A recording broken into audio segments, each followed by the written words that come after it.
Hello everybody, my name is Naomi Vincent and I work with the PANORAMA Solutions for a Healthy Planet here at the International Union for the Conservation of Nature. Today's webinar is part of a PANORAMA series and I will speak a little bit more about PANORAMA in a moment. The webinar today is hosted by the IUCN's Global Protected Areas Programme to the World Heritage.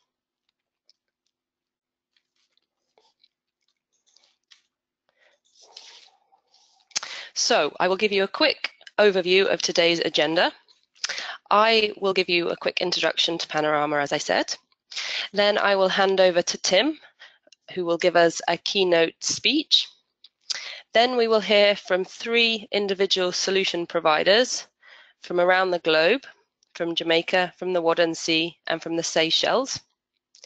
Then we will wrap up with a question and answer session and a discussion. We expect there will be lots of food for thought for our discussions, so please send your comments and questions via the chat box, which Valerie will moderate and collate and pose to the individual speakers at the end of the webinar.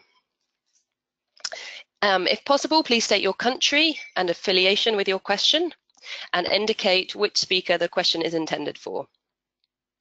We're scheduled for 60 minutes today, but we will leave ample time for questions, so this could go up to 90 minutes, but I'm sure we'll finish before that. So, moving on to PANORAMA. Let me start with a brief overview. PANORAMA Solutions for a Healthy Planet is a partnership initiative to facilitate learning from success in conservation. Through PANORAMA, we collate, document, and share solutions that showcase how nature conservation can benefit society. It's about giving recognition and visibility to approaches, organizations, and people that are successful and supporting the broader application of these successes.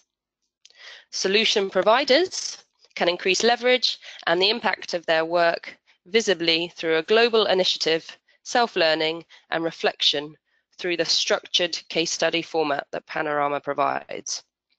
For the solution seeker, they can avoid reinventing the wheel, e.g. in project design. It can be a source of stories, for example, for journalists and other conservation communicators. Solutions can inform research and analysis of conservation approaches, e.g. in a particular geographic region. And they can inform policy and help to understand trends. So, our unique solutions format. So as I said, this is unique and it focuses on replicability. We're able to identify and describe replicable core components that make an approach successful, and we call these building blocks. PANORAMA, we look for common elements that constitute success, and all these solutions are documented in this standardized format. The tools, the methods, and the approaches that work and inspire action. So far, we've built up over 370 solutions with over 1,000 unique building blocks. So, the criteria for these solutions. Now, we've deliberately designed them to be broad and inclusive. However, there are 3 key components, 3 key criteria. So, the first one, they must be impactful. So, the solution has had to have a proven, so a measured or a testified impact. So solutions are more than mere ideas, for example. Secondly, they are replicable or scalable. So the solution or the components, the building blocks, can be applied with slight modifications in other contexts, geographic, social, sectoral contexts, for instance. And these building blocks of the solution can be applied at larger geographic scales. They must be topic relevant. So the solutions address conservation and sustainable development challenges in an integrated manner, benefiting people and nature. Depending on which thematic community a solution is submitted to, it needs to fit that respective theme. I'll talk a little bit about these themes in a moment. So solutions are very case-based. They're not just principles or concepts. So here are a few of our partners. PANORAMA itself is currently a partnership of 5 organisations led and coordinated by GIZ and the IUCN. You can see some of the logos of some of the solution providers, and some of our solution providers don't even have logos, so it shows that it is very wide, open and inclusive. There's a wide variety of government agencies, academic institutions, community groups, and of course, large and small conservation NGOs. Principally, anybody can contribute to a solution, and I would encourage you and recommend that you yourself see if there is anything you could contribute to PANORAMA. We just provide the platform for sharing and exchange and act as conveners and knowledge brokers, but you have the knowledge. So we share and exchange ideas or our solutions, and they're promoted in a variety of ways. Our first way of communicating our solutions is online via our PANORAMA platform. We'll say a little bit more about the platform in a moment. However, there are also face-to-face exchanges between solution providers and potential replicators. We organise meetings, integrate solutions into trainings and various workshops. We have other communications and activities such as newsletters produced by IUCN and other parties. We have MPA news, which is often a feature of our solutions. We have produced publications with thematic compilations of solutions. And we promote on our social media channels as well. So for instance, we have a solution of the week. And finally, as part of this webinar series, we have a protected areas solution webinar series. And this has been running since 2016. And we generally hold a webinar every 3 to 4 months, of which you are now part of. So going back to our web platform. All our solutions are published on the online platform. This is the gateway into PANORAMA, the case study portfolio. This allows you to explore solutions in different ways and using a variety of different filters or searches. We have a great category for tagging criteria and which you can search for, and I recommend and encourage you again to maybe search for some of the World Heritage tagged solutions we have in our database. You can explore geographic distributions on the map, and you can view detailed descriptions of each solution, and in fact much more detail than you'll get to hear in our session today. Again, as I've already encouraged, please go ahead and take a look at the platform yourself, and if you feel inclined and have a suitable solution, submit it via the platform.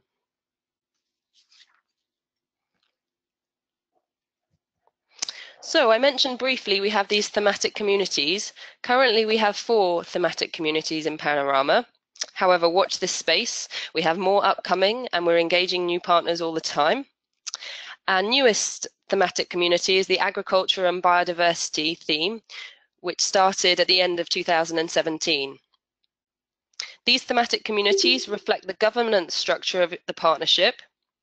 Each thematic community is coordinated by an institution or a consortium responsible for sourcing, curating and promoting solutions around that theme and coordinating the user community associated with it. On the web platform, all thematic portals are interlinked and intersearchable, obviously, and this facilitates cross-thematic learning. So that's all from me. I would like to now hand over to Tim Badman, who's Director of the World Heritage Programme here at the International Union for the Conservation of Nature in Switzerland. Thank you, Tim.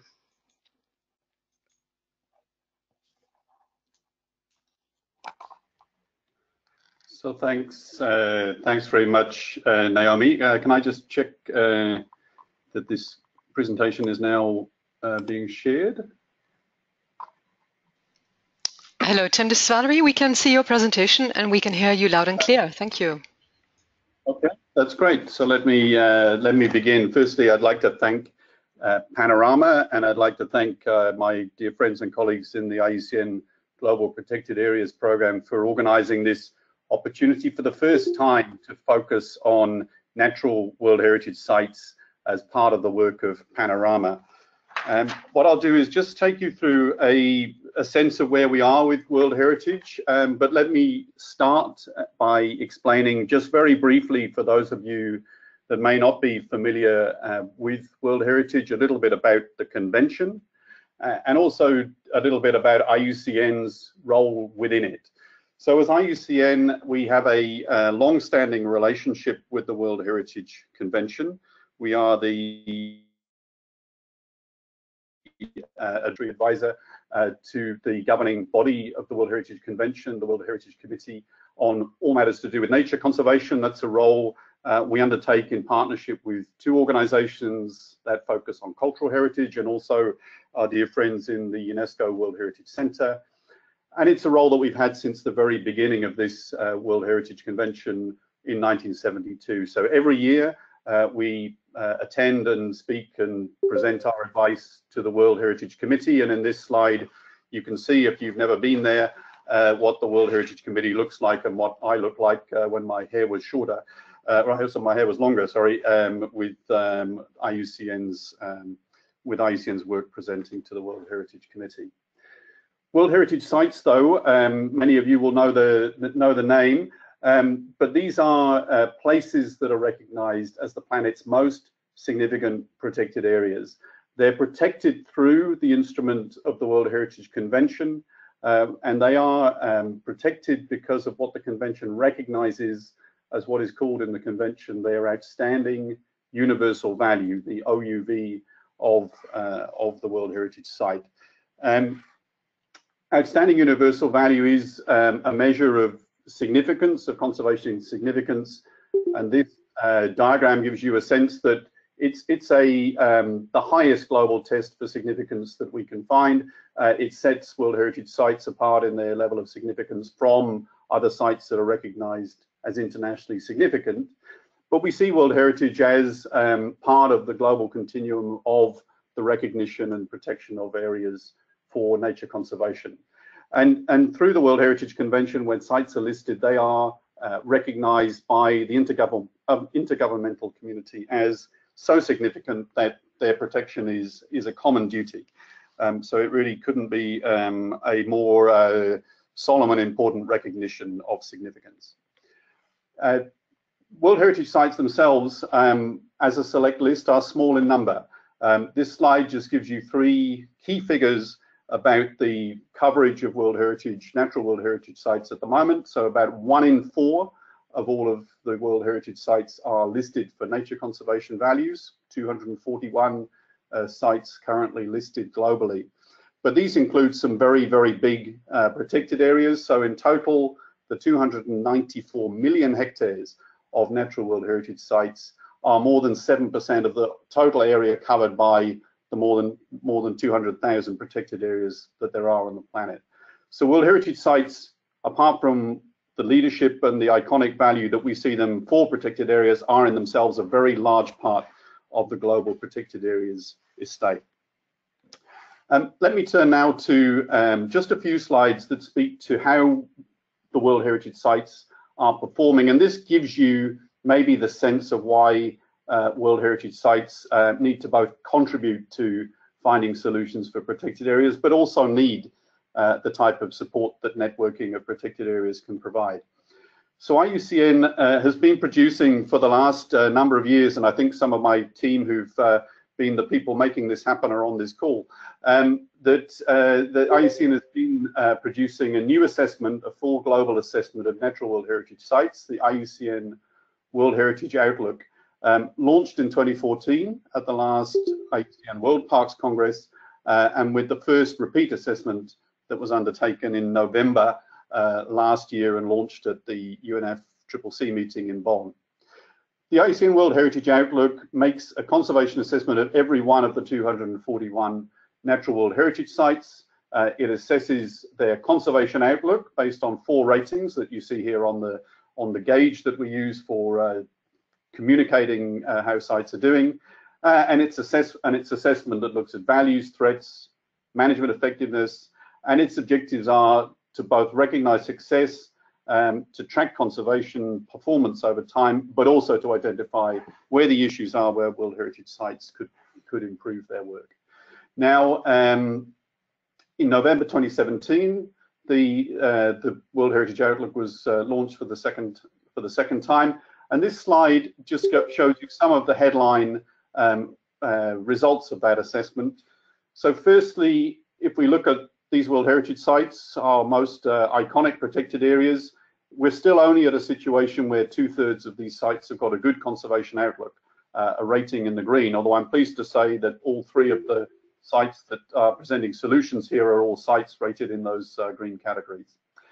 We're in a world where even just in the last 3 short years with the 2 Outlook assessments, if you look to the graphs to the right of this side in blue, that we can see threats to World Heritage Sites are increasing, and nowhere more so than the growing evidence of the impacts of climate change on World Heritage areas.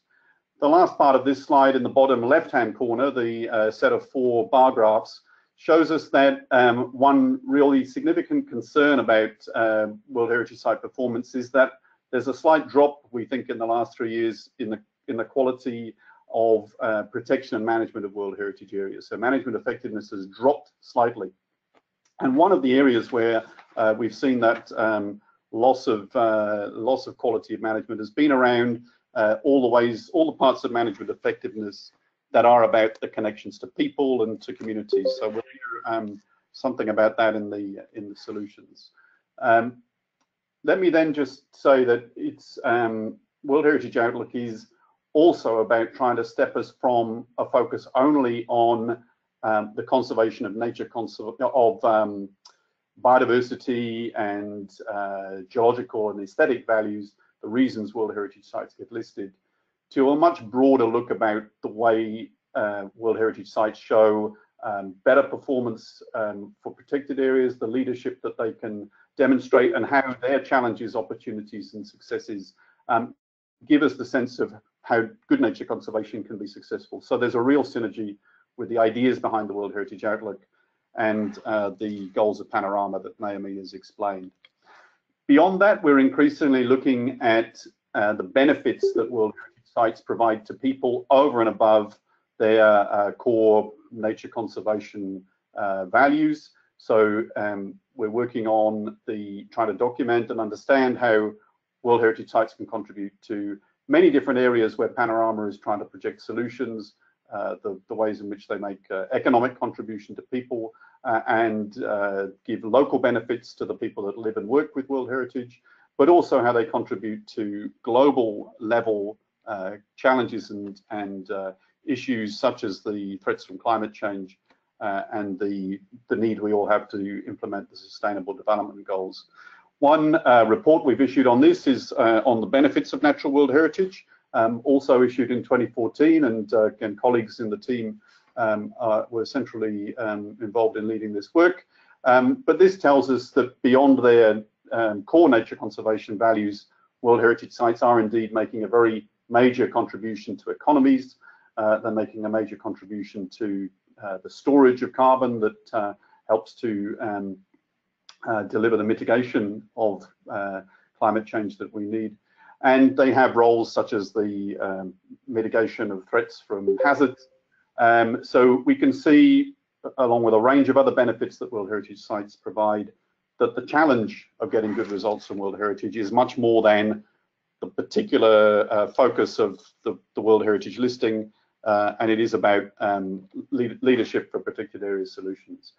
My conclusion in these short opening remarks is we think a focus on natural World Heritage as part of an ambitious view of the need to support protected areas globally is that World Heritage Sites give us a litmus test about how we're doing.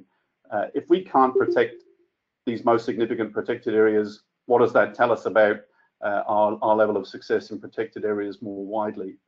But also we believe a focus on World Heritage can be part of a focus on what leadership in protected areas could look like. We have a major program now bringing culture and nature together to focus on the leadership role of World Heritage.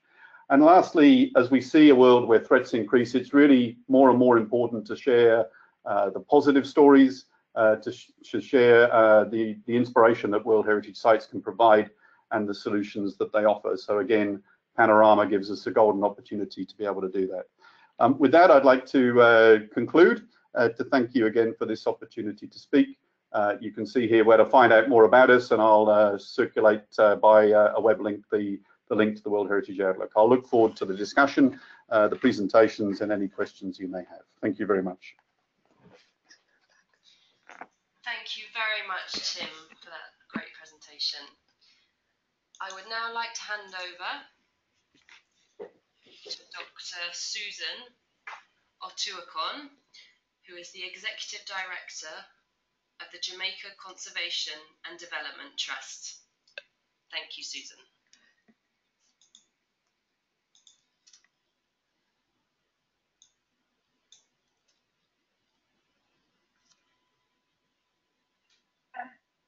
Hello, good morning and good afternoon. Can you see my screen? Hello? Hello? Susan, we cannot see your screen yet. Okay.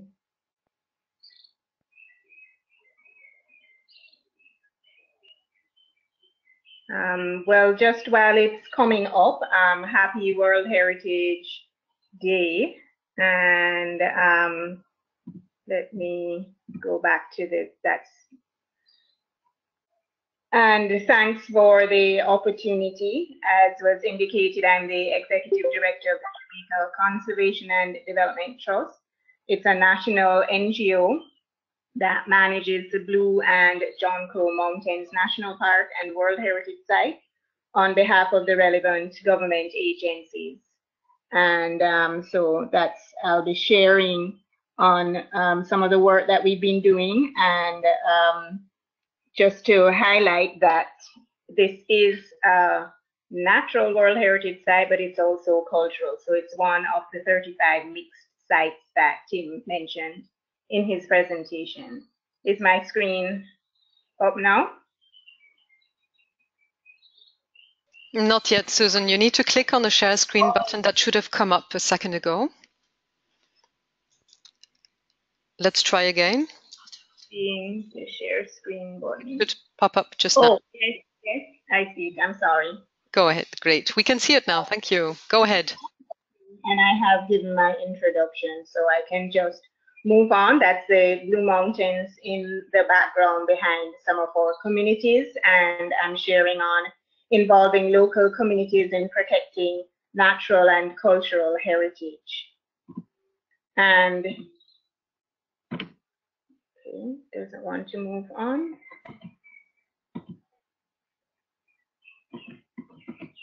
Just trying to move to the next slide.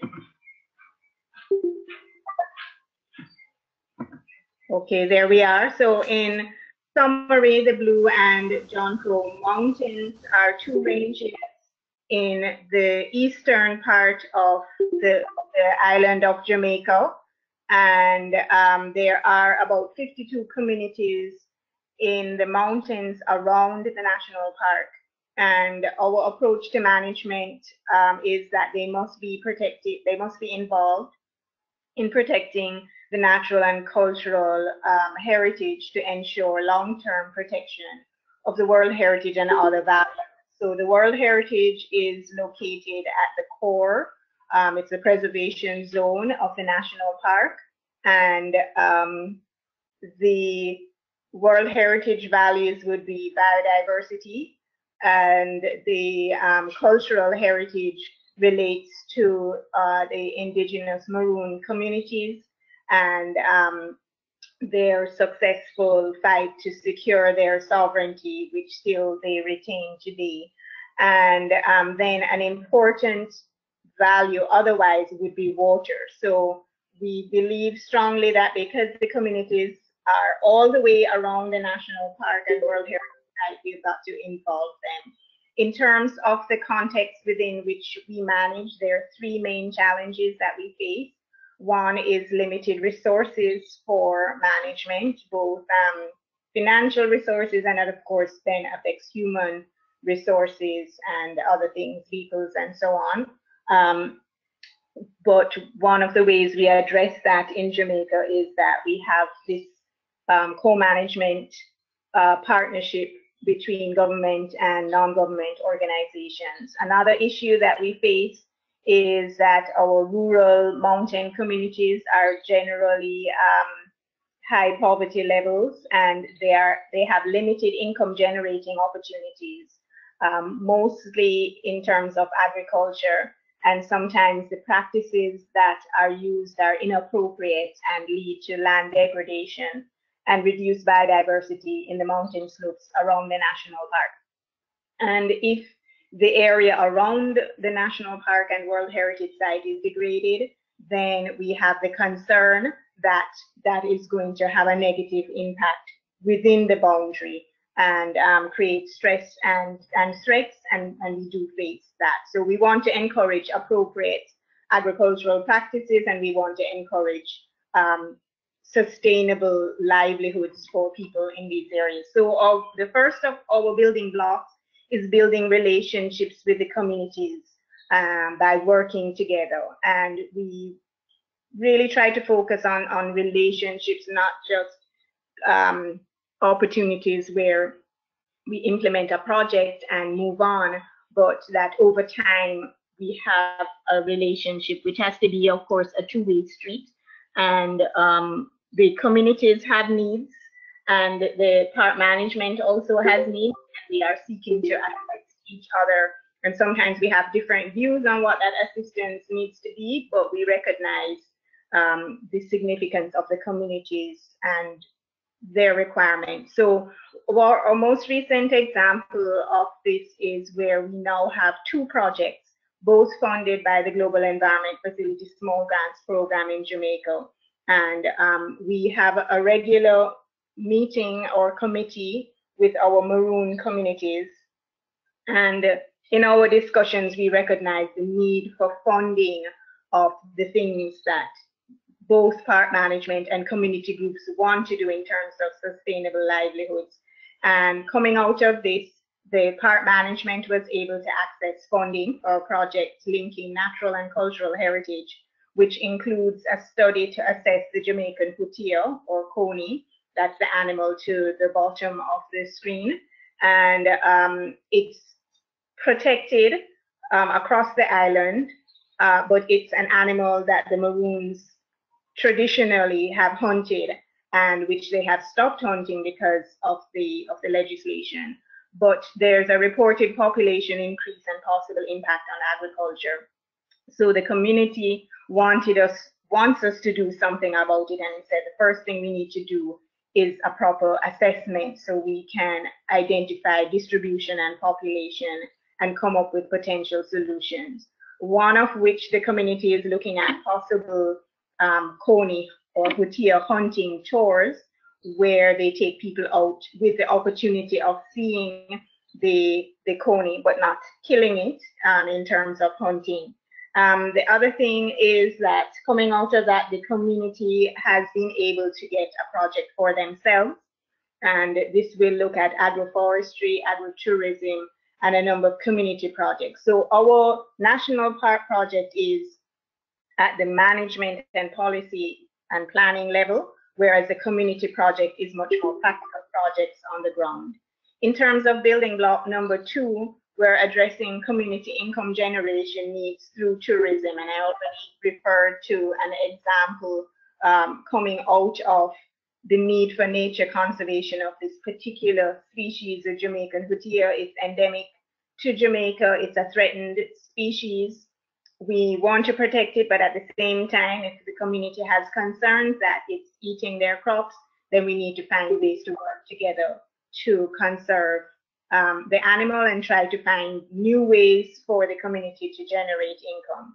So again, using the example of this GEF Small Grants Program project, the national park will be developing conservation and visitor management plans for new sites and opportunities. And then the community has funds for rest stop on a trail which connects to communities. In terms of the third building block, we recognize that we need to strengthen capacity through training and responsibility. because a lot of times the community might be interested in participating in conservation. They might be interested in sustainable agricultural practices, but if they don't have the know-how, if they don't have the skills, then they won't actually be able to participate. So we focus quite a bit on training and very practical training. And so, for example, in the project that we have, we will be conducting sustainable agriculture training, which we have found to be quite useful for community members. And they also, under their project, will be implementing training as well. And that will help them in implementing their project.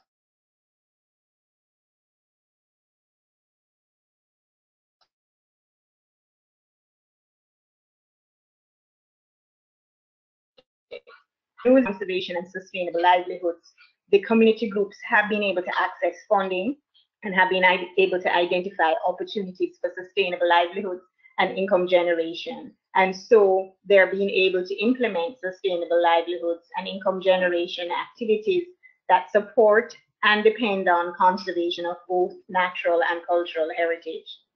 In terms of my reflections and lessons learned, I think that we have shown that where there are clear financial and economic benefits, these encourage communities to participate in the conservation of natural and cultural heritage. But patience is necessary, as the opportunities often take many years to bear fruit. We also need to have honesty and transparency between ourselves as park management and World Heritage Site managers and the community. It's essential for the development of trust.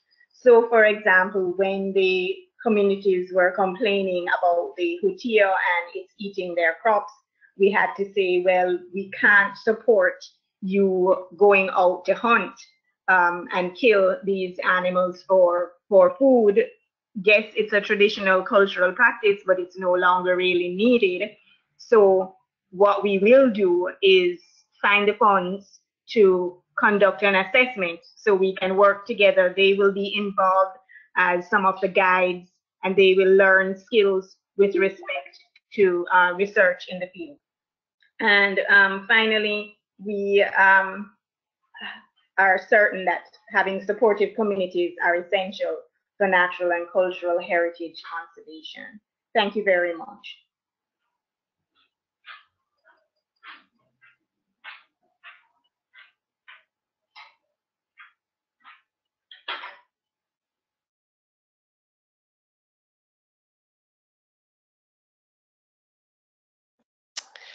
Thank you very much, Susan, for that excellent presentation. I'm particularly excited if I ever come to Jamaica in your national park to participate in some of your agro-tourism activities. It sounds fascinating. Thank you. I would now like to hand over to our next speaker, Gerold Luerssen, who will be talking about the Wadden Sea. He is Deputy Executive Secretary of the Trilateral Monitoring and Assessment of the Common Wadden Sea Secretariat. Thank you. Over to you, Gerold.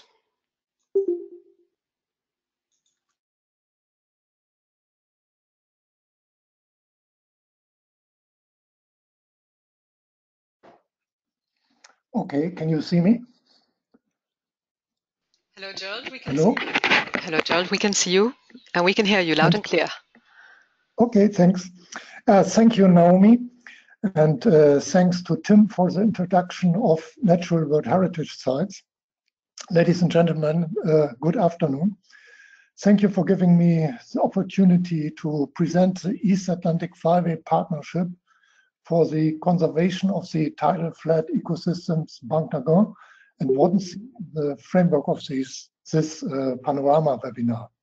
My name is Gerold Lüerßen. I'm working at the Common Wadden Sea Secretariat in Germany, which is coordinating the protection of the international and shared Wadden Sea of Denmark, Germany, and the Netherlands.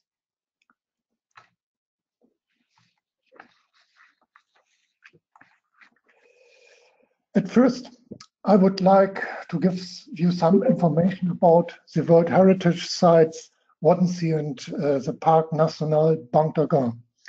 On the map, on the right side, you see that the Waddensee is located in Northern Europe and Banc at the coast of Western Africa.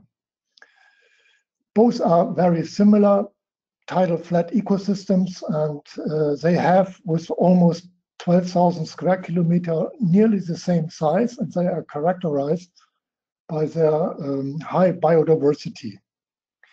Both sites are connected by the so-called East Atlantic Flyway, which you can see on the map as red line, starting in Southern Africa, following the African Atlantic seaboard, and ending in the Arctic.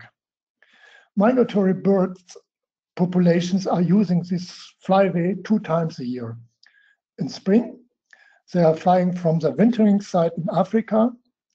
There are more than 2 million birds in Banc through the Waddensee, which is a feeding and staging area, to their breeding sites in Greenland, Northern Europe, and Arctic. In autumn, they are going back, and there are up to 10 million migratory birds per year in the Waddensee. That means that both sites are sharing the same birds. That's important, and which is inspiring and connecting people living in or near both sites. And this worldwide unique richness of birds is also the reason why Banc and Waddensee are World Heritage Sites. The similarities of both ecosystems and the shared migratory water birds are the main reason of the memorandum of understanding between both sides. So Banc and Waddensee are now cooperating World Heritage Sites, which both see the global importance and responsibility to protect millions of water birds on their way between wintering and breeding sites. In the last years, both sides extended their conservation effort along the whole East Atlantic Flyway by supporting partners in capacity building activities and improving the monitoring of birds and their habitats. The Memorandum of Understanding between Banc and Waddensee has been signed in 2014 and shows the will of Mauritania, where Banc is situated, and the Trilateral Waddensee Cooperation for collaboration and for taking over the joint responsibility for migratory water birds along this flyway. You can see on the right side the signing ceremony. And Banc is also partner in the so-called Waddensee Flyway Initiative. You see the logo on the right side, which is a coordination and partnership initiative, and which has been launched in 2012 as answer on the request of the Heritage Committee to strengthen waterbird conservation, monitoring, and research along the whole East Atlantic Flyway. Since 2014, both sides are working on the implementation of the aims of the memorandum. Yeah, like enhancing communication and awareness of both sides to achieve an understanding of the necessity to manage and conserve migratory birds on a global scale. We are using a kind of an action plans for that. There's also joint information material, mutual presentation on both websites and more. There were, of course, also joint side events held like at the meeting of parties of the African or Eurasian Waterbird Agreement. Most of you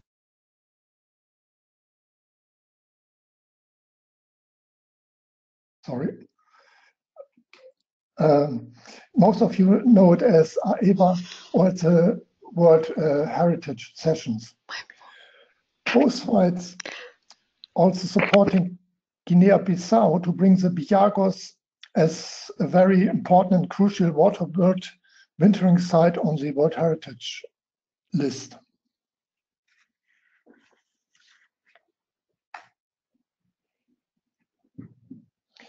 There are, of course, further working arrangements like bilateral visit of experts and managers to learn and exchange know-how, capacity building for bird monitoring and management in Banc is needed to organize bird count and assess the resulting data.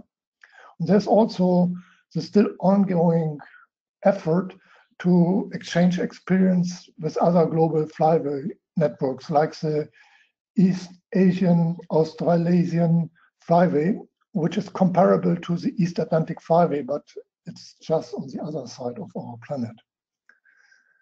The scientific cooperation is focused on workshop development of research and monitoring strategies, and both sides aim for a comparable monitoring and assessment of migratory birds, including joint reporting.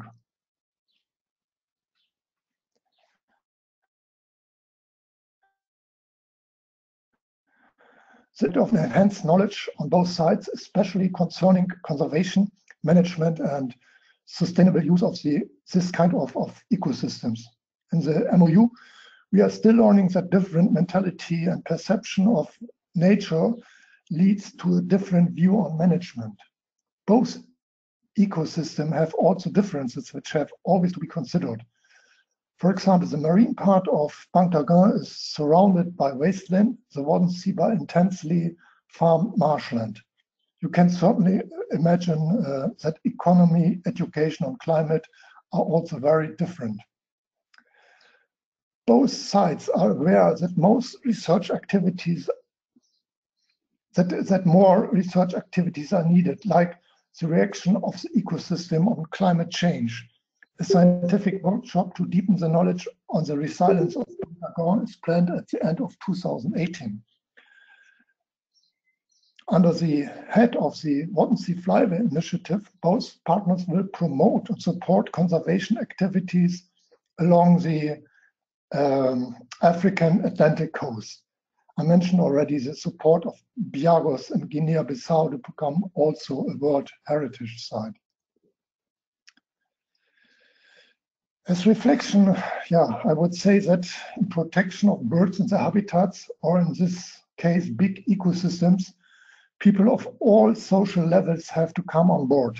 Only when locals, managers, scientists, NGOs, ministries, and the public and more are participating in a partnership, we will have success. Top-down approaches have their own problems, of course.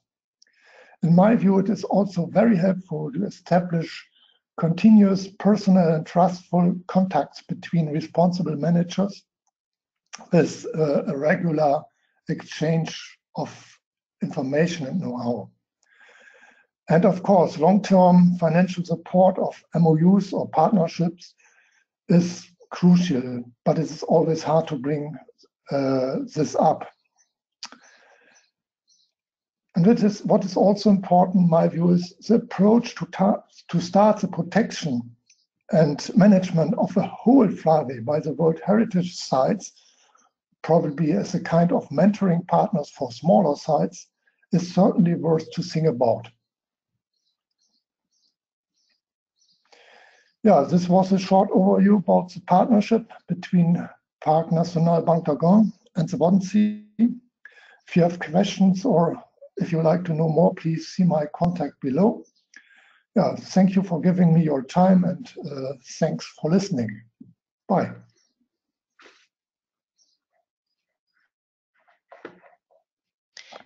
Thank you very much, Gerold. That was a fascinating talk about the Grand Transboundary Initiative. Thank you. So I'd like to now hand over to our next presenter, Cheryl Sanchez, who is the Aldabra Science Coordinator of the Seychelles Foundation. Cheryl, are you there? Good afternoon from Aldabra. Can you hear me? Hello, Cheryl. We can hear you loud and clear. We can hear you, Cheryl. Excellent. Well, hopefully hopefully this will hold off for everyone, my internet. Thank you for speaking very slowly. And if the connection fails, then we will share the screen, the presentation for you, and you can talk. Thank you, Cheryl. Excellent. Thank you very much. First off, good afternoon from Aldabra. Let me take you to Aldabra Atoll, which is part of the Seychelles. And the Seychelles are a country located in the Indian Ocean, north of Madagascar, and off of East Africa.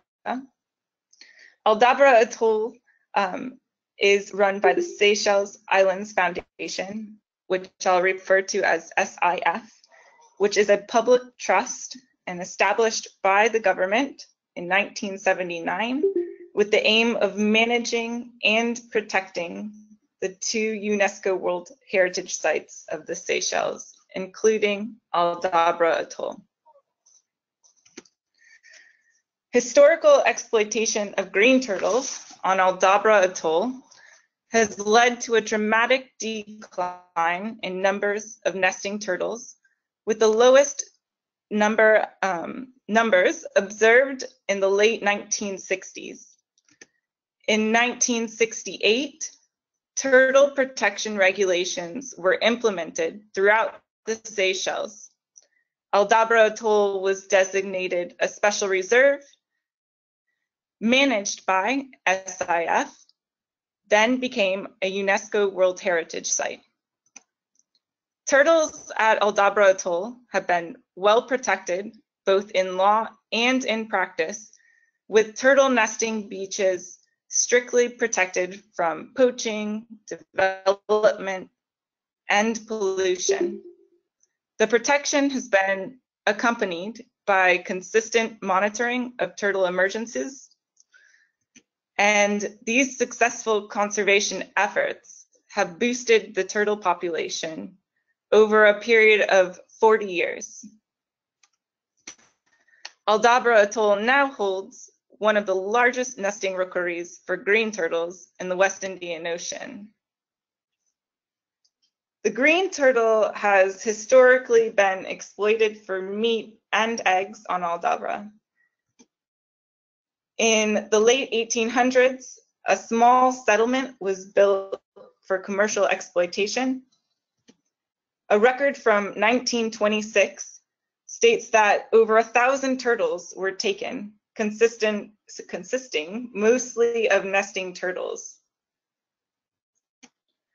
Turtle harvest declined due to this large intake, dropping to a few hundred turtles being taken annually in the 1960s.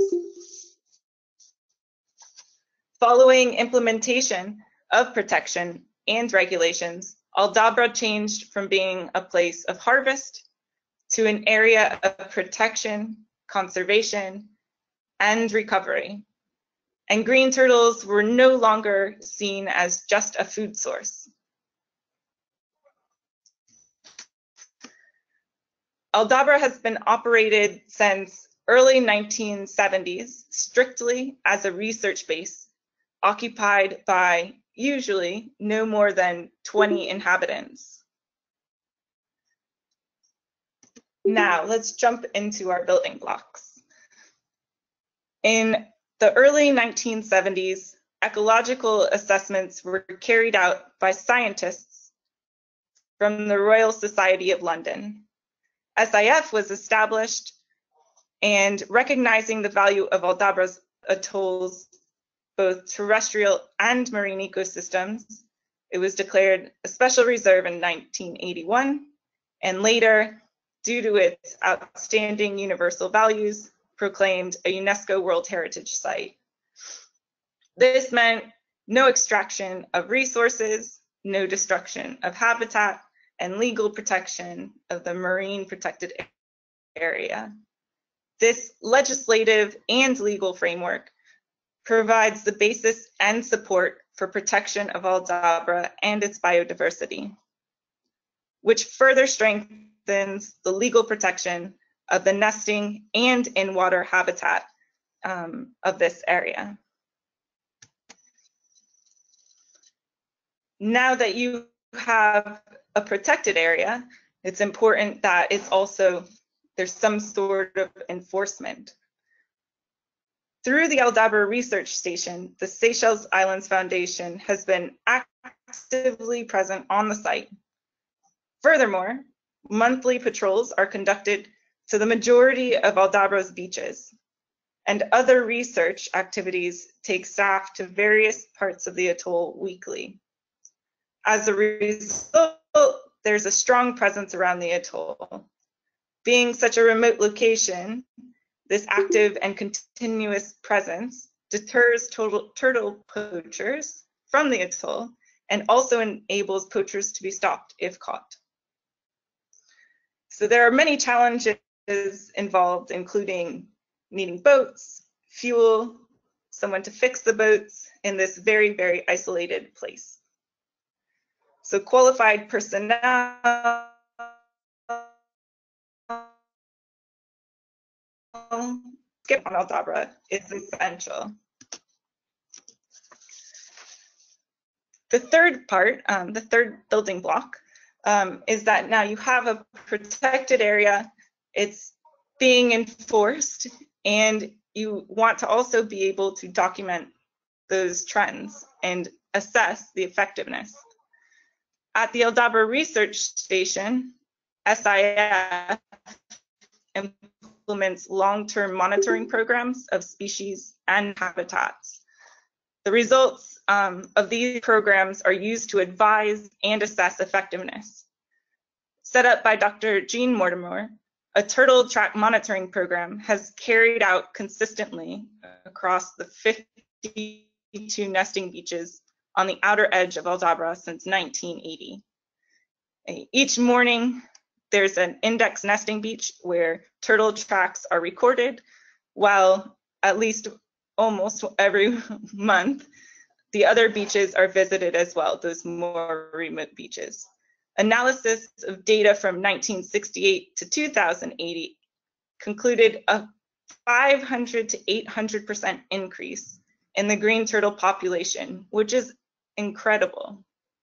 And the population has continued to increase. This shows that establishing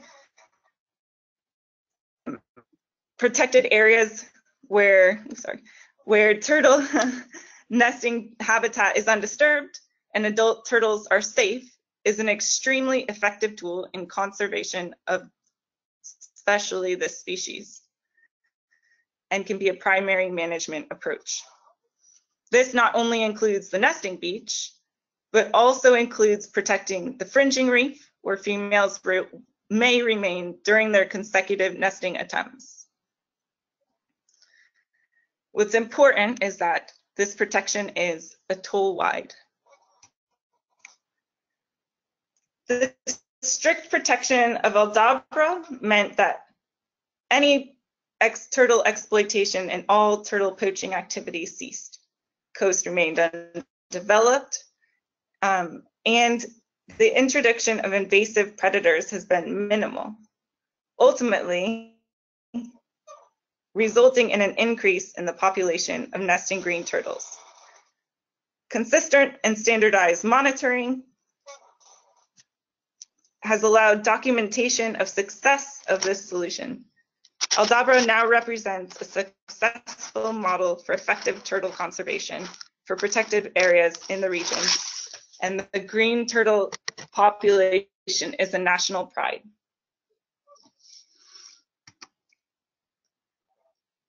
Reflection-wise, the initial assessments helped form valuable baselines, enabling continuity of monitoring, training, and transferring of knowledge to personnel to keep the proper documentation, and protocols and clear objectives have also helped to keep this continuity and allow the documentation.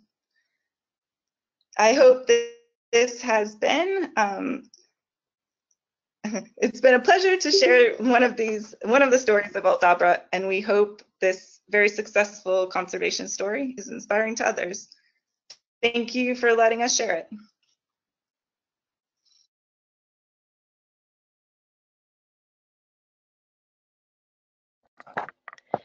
Thank you very much, Cheryl. That was a fantastic talk about a very unique place and a very unique initiative. Thank you. So I would now welcome your questions. Let me just sort out my screen. Valerie has collated a few questions, so she will pose these to the relevant people. Thank you.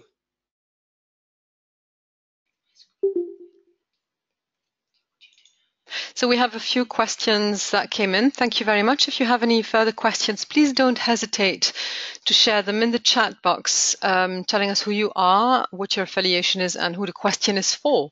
So we have a first question for Tim from Stefania Petrosillo in Brussels with the Europark Federation. She's a policy officer. And her question is the following. She says, this year is the European Year of Culture, and Europark is committed to underline the strong connection between nature and culture. So she would like to have more information about the idea to reinforce the process to the recognition of mixed sites, so the cultural nature World Heritage sites. Tim, do you have an answer for Stefania? Oh, thanks. If I'd written a question for somebody to ask, then it would have been something along those lines. So thanks. Thanks. Before I just talk about mixed sites, so we're really now doing a really large amount of work for the first time on World Heritage, focused on the link between nature and culture. For the first time, really, in 40, 50 years of work on World Heritage, we have partnership programs between IUCN and the two cultural advisory bodies, ICOMOS and ICCROM, that focus exactly on how to make the connections between nature and culture. And there's been a wider movement, I guess I could call it, in both IUCN and ICOMOS through what we're calling the nature culture journey. So beyond the specific point on mixed sites, I'd really love to have a follow-up discussion with Europark on the culture focus that you're raising.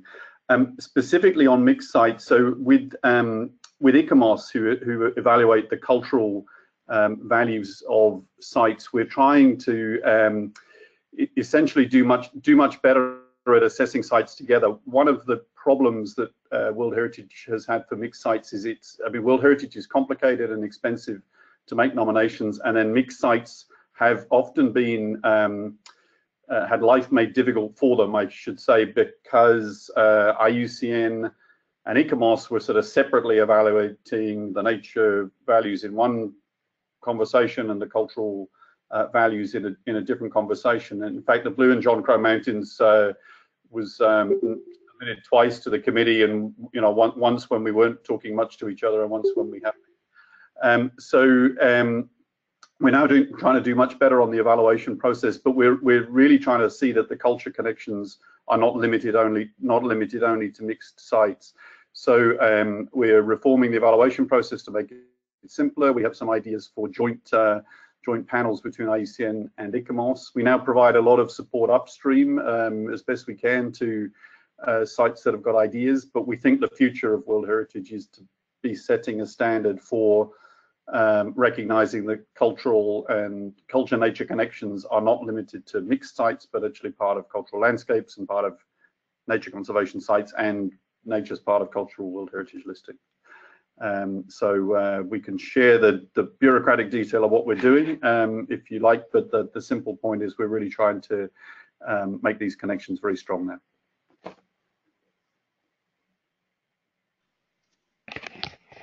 Thank you so much, Tim. Stefania, I hope that answered your question. We have another question, one for Gerold. Gabriel Caballero from Mandai Park Development in Singapore is asking, how are the responsibilities divided in the Memorandum of Understanding, and are benefits shared equally in such cases? Gerold, over to you. Thanks.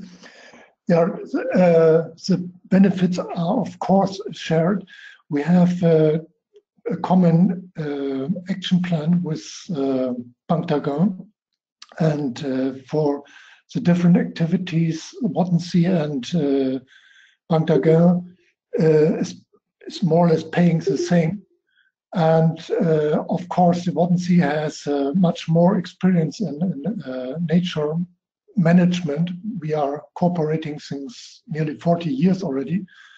So that in some cases we also help Banc in their management efforts. Thank you. Thank you, Gerold. We have another question that is addressed actually to all the different panelists. From Scott Hijost, I hope I pronounce it correctly, asking the panelists to comment on the threats of wildlife trafficking, including illegal timber trade and IUU fishing to World Heritage sites, and what about the role of whistleblowers? Amongst the panelists, is there anybody in particular, Susan, Gerold, Cheryl, or Tim, who would like to answer this question?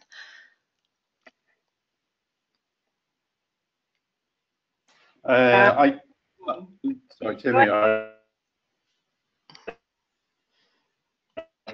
I don't know if it's Susan or Cheryl in the background, but Tim, please go ahead. Yes, go ahead. Okay, so there's quite a wide range of World Heritage areas that are threatened by illegal trade, and a number of sites that are included on the list of sites that are in danger. The UNESCO maintains a separate list of World Heritage of sites in danger that are listed exactly because of issues to do with wildlife trade. That covers one that's danger listed directly because of timber trade in Madagascar, and there's a lot of concern around timber as the main reason for potential danger listing at a site in Thailand. But there's also wildlife trade is, I guess, a more pervasive source of threats. So it's a real issue. We're trying to focus part of the action. It depends on the site. Some of the action is now focused around making connections between the World Heritage Convention and CITES. Some actions focused around better enforcement and enforcement technologies, including some of the ways in which remote sensed devices can help surveillance in a number of sites, and there's a range of NGOs that are working on that program called the Smart Partnership. The whistleblowers, I'm not quite sure of the point on that, so I'd be happy to cover it, but maybe Scott could make the question a little more precise. And greetings, Scott. Thank you, Tim. Tim, maybe if you can stay online. Scott is also asking if you can comment on the Gulf of Mexico World Heritage Site and what IUCN is doing on the vaquita extinction crisis. Well, so this was I guess the most dramatic discussion for a natural site at the World Heritage Committee last year.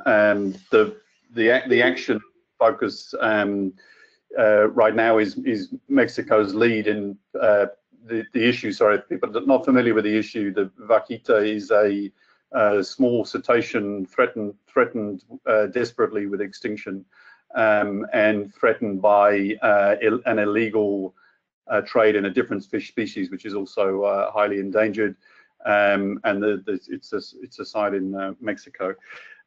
Potentially, it's in the worst case, the threat is for the first marine mammal extinction, global extinction that we'll see that took place for a species that's located only in a World Heritage area. The actions have been about trying to mobilize significant enforcement activity by the Mexican authorities, by trying to get much more resources, which a couple of foundations are supporting Mexico on that, and to look, which is the most challenging and so far not very, I guess, optimistic issue, which is the possibility to concentrate the small population of the vaquita that remain into a place where their future prospects for viable breeding might be secured.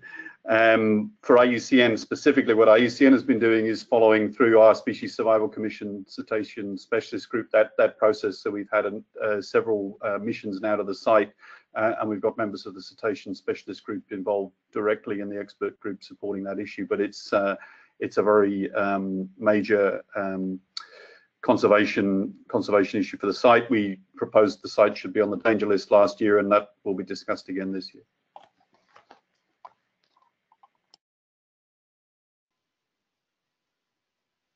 Thank you, Tim. Cheryl, we have a question for you from Stefania Pedrosillo from the Europark Federation again. She's asking how many people are in the staff and how many are stably based in the area. Hi, Stefania. Great question.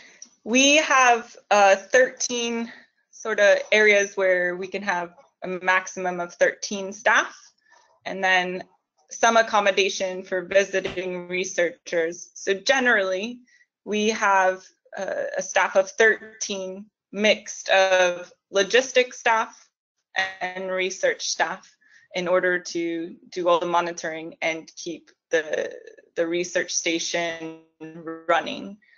We have contracts usually from 6 months up to a year, up to 2 years, but we do have some staff that have been here for almost 10 years. So the turnover can be high sometimes, but you do have quite experienced people here as well. Cheryl, I'm not sure if you tried to answer as well to Scott's first question when Tim started speaking. Was that you? No, that wasn't me. That was Susan.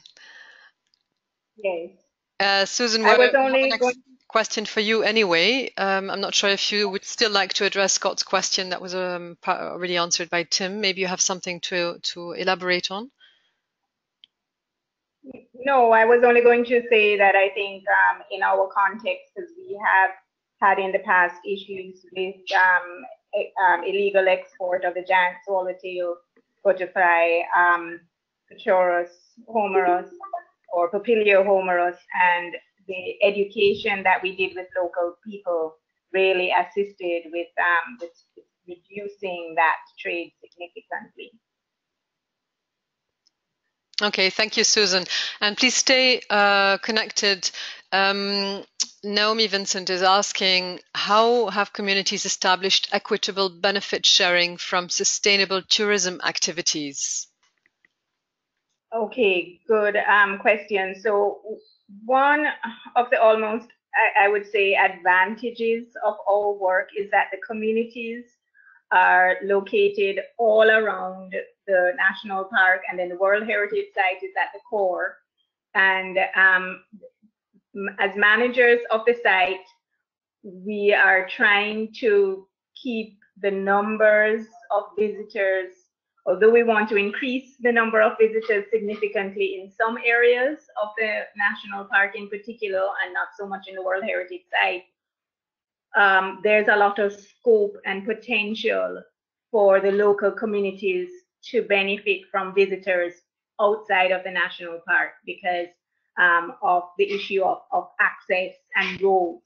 So simply because it's a lot easier for people to access these communities, our work has focused on first helping the communities to recognize that they have something of value that people are interested in seeing and experiencing, and then giving them the access to training opportunities and helping them with planning to develop and establish viable tourism ventures, and then also helping them with marketing and promotion.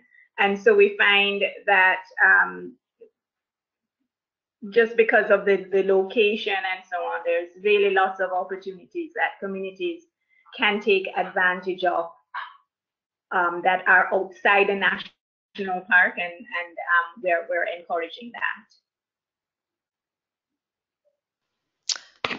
Thank you, Susan. We have one more question for you, and then we will be wrapping up. Celia Wadden from World Heritage at IUCN is asking, has the World Heritage status of the site helped to communicate to local, I'm not sure, not reading the question correctly, I'm sorry, help to communicate to the local communities about the benefits of conserving its natural values?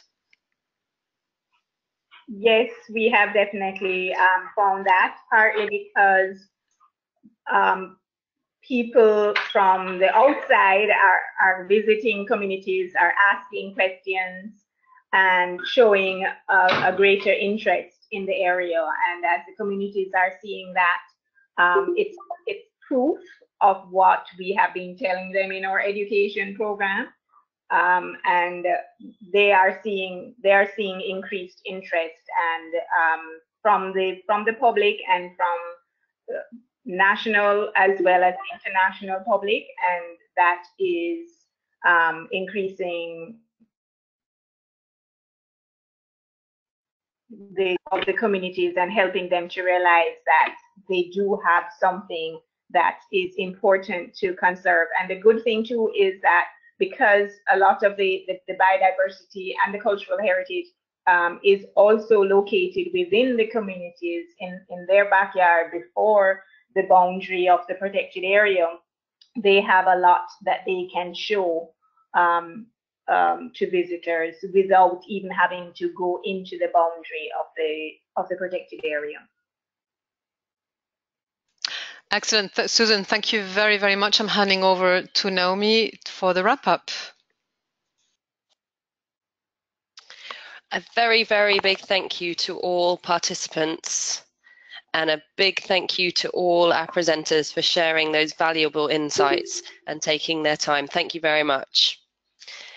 Please make sure you go to the Panorama platform. Go and have a look around the solutions, as I encouraged. Maybe have a search on the World Heritage Solutions. The full solutions of all of the case studies presented today are available on the platform, along with a wealth of others. Use it as a resource, promote it to others, and let us know your feedback. Contact us if you'd like to get involved in the Panorama initiative. You could be an ambassador, you could become an expert reviewer, or you could become a solution provider yourself. And again, there is a call for submissions for solutions for the next European protected areas, European Day of Parks on the 24th of May. And this will be running another webinar session. For today's session, there will be a recording available, and we will share the link with everyone who registered. As I mentioned, the next webinar is on the 24th of May, coming up next month. And that's about it from us. So it's time to say, have a good day, have a good night, thank you, and goodbye.